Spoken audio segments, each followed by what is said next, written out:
नमस्कार, मैं हूं संजीव श्रीवास्तव। आप देख रहे हैं 4 पीएम न्यूज नेटवर्क। दोस्तों, प्रधानमंत्री नरेंद्र मोदी के इस वर्ष लाल किले की प्राचीर से दिए गए भाषण की लगातार मीमांसा हो रही है। 15 अगस्त 2026 13वां जो उद्बोधन प्रधानमंत्री का लाल किले की प्राचीर से था, और इस जो भाषण है, मीमांसा है, इस मीमांसा जो हो रही है उसमें एक तो बेहद बेहद लचर भाषण निरूपित किया जा रहा है जो विश्लेषक है। इसके अलावा जो 75 मिनट का भाषण रहा, उसमें रिपीटिशन की बात हो रही कि जो आंकड़े दिए गए, जो बातें की गई, तो प्रधानमंत्री पहले भी करते रहे हैं। और सबसे ज्यादा यदि किसी जो एक शब्द, किसी एक विशेष जो लेख प्रधानमंत्री का था, वो जो उन्होंने कहा दिमागी नक्सली, और उससे सावधानी जो रखने बरतने की बात हुई थी, ये भी कहा जा रहा है कि आखिर किसे कहा गया प्रधानमंत्री द्वारा जो दिमागी नक्सली, और इसको लेकर प्रतिक्रिया आ गई है, लगातार आ रही है।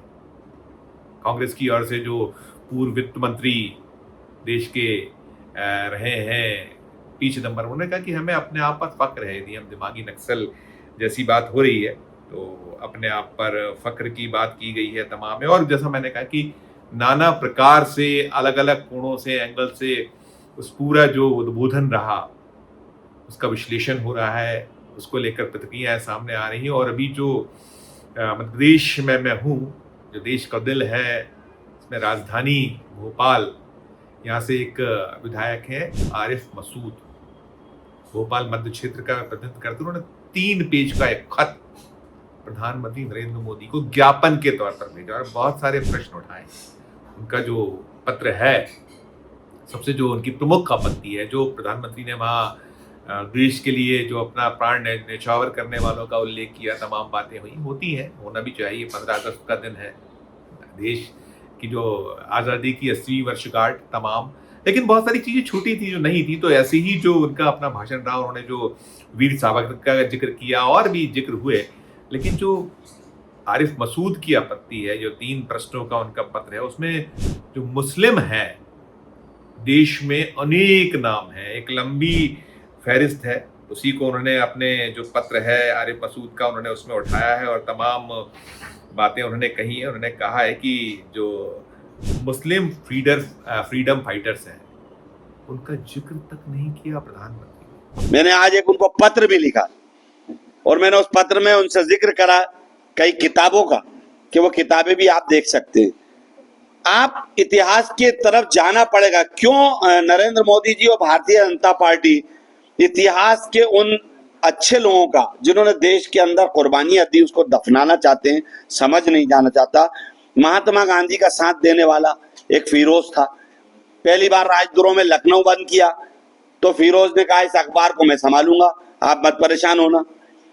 मौलाना हसरत मोहानी और गंगाधर तिलक की दोस्ती को आप कैसे दफन कर दोगे? मौलाना हसरत मोहानी वो शख्स है जिसने गंगाधर तिलक पर भयंकर शायरी लिखी है। इनकलाब जिंदाबाद का नारा मौलाना हसरत मोहानी ने दिया। सबसे अच्छे दोस्त सीमांत गांधी महात्मा गांधी के दोस्त थे, जिनको खान अब्दुल गफ्फार कहा जाता है। इसी तरह कर्नल निजामुद्दीन, जो अपनी नौकरी छोड़कर, उस टाइम विदेश में नौकरी कर रहा था, छोड़कर मुल्क हिंदुस्तान की आजादी का हिस्सा बने और नेताजी सुभाष चंद्र बोस का ड्राइवर और उनका साथी, उनका दोस्त बना। ये इतिहास है इस आजादी का, और आप ऐसे इतिहास को अलग कर कर नफरत की बुनियाद पर ले जा रहा हो, जिसकी मैं निंदा करता हूं। और उम्मीद करूंगा आपके माध्यम से, मैंने एक ज्ञापन उनको अभी मेल करा, उसकी कॉपी आपको भी दे रहा हूं। उम्मीद करूंगा कि प्रधानमंत्री जी इस पर संज्ञान लेंगे, पीएमओ संज्ञान लेगा और देश से इस बात के लिए माफी मांगेगा। और वो याद दिला रहे हैं, आईना दिखा रहे हैं कि भाई आप देश के प्रधानमंत्री हैं, समग्रता लाई। और जब आजादी की सालगिरह का मौका हो तो कम से कम यहाँ तो एक बात, लेकिन जैसा है कि प्रधानमंत्री नरेंद्र मोदी हैं, वे करते मन की हैं, वे बातें भी मन की करते हैं, वे नहीं बात करते हैं जो एक समग्रता वाली बात होती है। किसी को कुछ मानना हमने देखा ही नहीं है बीते जो 12 साल से अधिक का कुछ जो वक्त है। मोदी O3 है, मोदी O1 रहा हो, मोदी O2 रहा हो, और जैसा मैंने कहा कि लाल किले की प्राचीर से ये उनका 13वां भाषण है। इस 13वें भाषण में जैसा बहुत सारे कहीं विवाद उठ रहे हैं, प्रश्न पैदा हो रहे हैं और आपत्तियां आ रही, ऐसी आपत्तियां जो है आरिफ मसूद की है और उन्होंने बहुत वाजिब सा सवाल उठाया उन्होंने।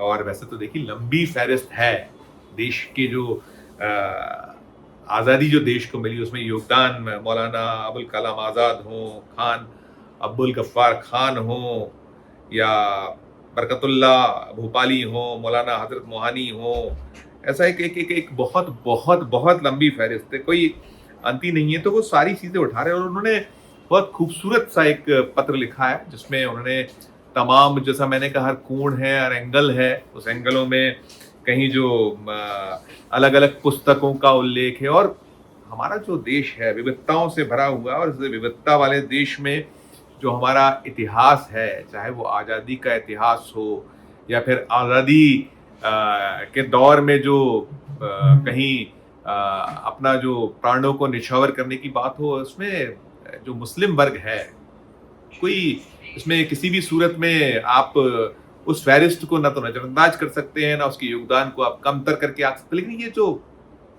मोदी और शाह की ये बीजेपी है, मोदी और शाह की ये केंद्र की सरकार है और राष्ट्रीय स्वयंसेवक संघ बात करता है, तमाम बातें होती हैं, राष्ट्रवाद और नेशन फर्स्ट की बात भी कल प्रधानमंत्री ने की। उस नेशन फर्स्ट में कहाँ, और सबको साथ लेकर चलने वाली बात, और लेकिन कहाँ है? आप बार बार, इसके पहले भी तो उन्होंने कहा है ना, वो सबका साथ, सबका विकास, सबका विश्वास, सबका प्रयास, लेकिन ना तो हम बार बार कहते हैं विश्वास प्रयास कहाँ है। और ये जो आरिफ मसूद ने जो सवाल उठाए हैं, बड़ी तल्ख एक तीखी चिट्ठी है और बहुत तार्किक बातें उसमें हैं, जैसा मैंने कहा, लेकिन खलबली जरूर है, हंगामा है। कम से कम मध्य प्रदेश में तो होना ही होना है। एक मुस्लिम विधायक, देश में गिने चुने तो मुस्लिम विधायक है और मध्य प्रदेश में तो दो ही हैं, इस भोपाल शहर से, एक आरिफ मसूद है, दूसरे जो आतिफ अकील हैं।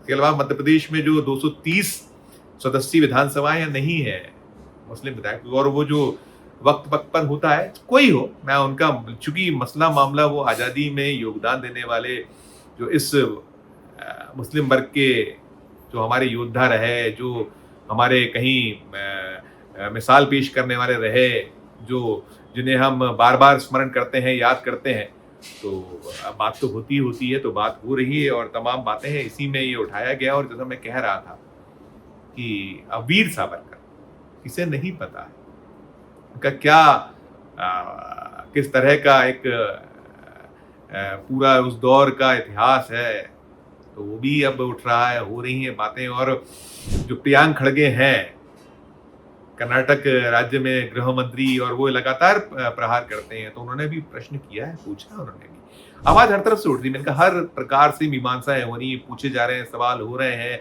लगातार जो है निशाने पर लिया गया है। और मैं कह सकता हूं कि ये जो रहा है इस बार का प्रधानमंत्री का लाल किले की प्राचीर से जो उद्बोधन भाषण 75 मिनट भारी पड़ रहे हैं।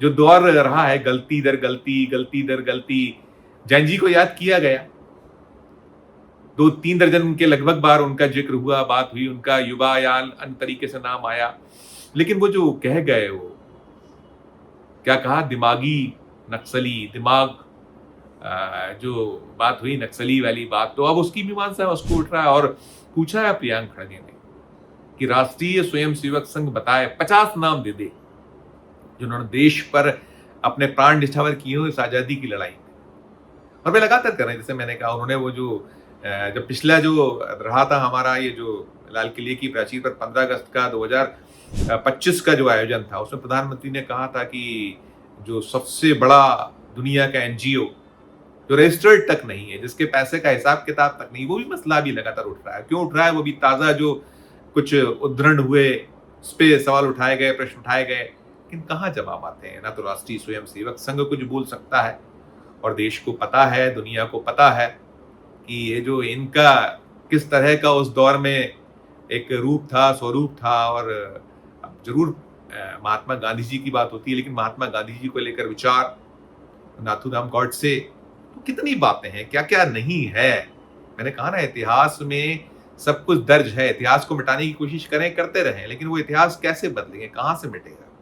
अंकित है, जगह जगह है, कहाँ तक मिटाइएगा? आप शिक्षा का भगवकरण करके नहीं कर सकते, और जो ये है सब कुछ, और ये जो आप कहते हैं, क्या कहा आपने, क्या दिमागी नक्सली, तो अब असल कौन है नक्सली, कौन कर रहा है खिलवाड़, कैसे क्या क्या हो रहा है, कितने प्रश्न, कितने सवाल इस पूरे जो रहा है प्रधानमंत्री नरेंद्र मोदी का उद्बोधन 15 अगस्त 2026 उसको लेकर हो रही है कि बॉडी लैंग्वेज लगातार, चाहे वो संसद में रहा हो, जब वो 20 जुलाई जंतर मंतर नहीं दिए गए जवाब, नहीं आए संसद में, आखिरी दिन वो 3-3.25 मिनट की औपचारिकताएं, वंदे मातरम का गान और उसके बाद भाग जाना, निकल जाना और सिर्फ नैरेटिव सेट करना, सिर्फ कहीं एक भागना, जैसा मैंने कहा, और जो इतिहास से तोड़ मरोड़ सारा कुछ, और अपने ही योद्धाओं को नहीं याद किया जाए तो प्रश्न तो पैदा होंगे। तो ये आरिफ मसूद की जो चिट्ठी है, जो खत है ज्ञापन के तौर पर, मैंने कहा ना कि उसे लेकर बौखलाहट है, चिड़चिड़ाहट है। हालांकि अभी जब मैं ये वीडियो बना रहा हूँ, 16 अगस्त का दिन है, अभी कुछ देर पहले उनकी प्रेस कॉन्फ्रेंस हुई है, अभी तक कोई जवाबी जो एक होता है ना प्रतिक्रिया, अभी वो आई नहीं।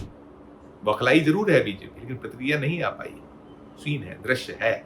और जैसा मैंने कहा कि आरिफ मसूद ने बहुत बहुत एक सटायर चिट्ठी लिखी है, और क्या जवाब देंगे, कैसे जवाब देंगे ये जो हमारे प्रधानमंत्री जी हैं, उनकी हुकूमत है, क्योंकि जवाब नहीं है किसी के पास। और आप बातें करते हो 140 करोड़ के प्रधानमंत्री, और आपके जहन में वो 20-22 करोड़ लोग, और फिर चलिए 20-22 करोड़ को आप छोड़ दीजिए, लेकिन ऐसे मौकों पर भी यदि आप, जो नाम है, मैंने बताया ना कि कितनी लंबी फहरिस्त है, वो जो मुस्लिम फ्रीडम फाइटर्स हैं, उनको भी आप कहीं उल्लेख ना करो, 1, 2, 3 नामों का भी, इससे शर्मनाक कुछ नहीं हो सकता। और ये जो जहनियत जो एक है, दर्शाती दिखलाती है कि आप की कथनी और आपकी करनी कितना कितना जबरदस्त अंतर बना हुआ है, और पहले भी था, आज भी है, और शायद बना रहेगा। अभी तो कहा है कपिल सिब्बल ने, जब ये हुआ कल का भाषण, की जो 3 प्रकार के तानाशाह, और जो उन्होंने कहा कि जो पैदाइशी तानाशाह, उसके जाने का वक्त आ गया है, बच नहीं पाएगा। बाकी भी उन्होंने डिस्क्राइब किया है तानाशाह की, कौन कैसा तानाशाह, सरकारी तानाशाह, सामाजिक तानाशाह। बहुत दिलचस्प उनकी वो टिप्पणी आई है कपिल जी की, देखिएगा आप उसको भी। लेकिन कुल मिलाकर ये जो रहा है 15 अगस्त 2026, इसमें मुझे लगता है ये जो उनका लाल किले की प्राचीर का भाषण, इसने न केवल खुद मोदी को बुरी तरह और फंसाया है, बल्कि उनका अपना दल, राष्ट्रीय स्वयंसेवक संघ, और ज्यादा विवादों और ज्यादा सवालों के घेरे में आकर खड़े हो गए हैं। इस वीडियो में इतना ही। पूरी खबर को सुनने के बाद, वीडियो को देखने के बाद, आपकी अपनी जो राय हो, आपकी अपनी जो टिप्पणी हो, जरूर हमारे इस वीडियो के कमेंट बॉक्स में राय प्रकट कीजिए, टिप्पणी कीजिए। अगर अच्छी लगे हमारी खबर तो चैनल को लाइक कीजिएगा, सब्सक्राइब कीजिएगा, ज्वाइन का बटन दबाइए तो हमारी हौसला अफजाई होगी। प्यार और स्नेह बनाकर देखते रहिए 4 PM न्यूज नेटवर्क। धन्यवाद, नमस्कार।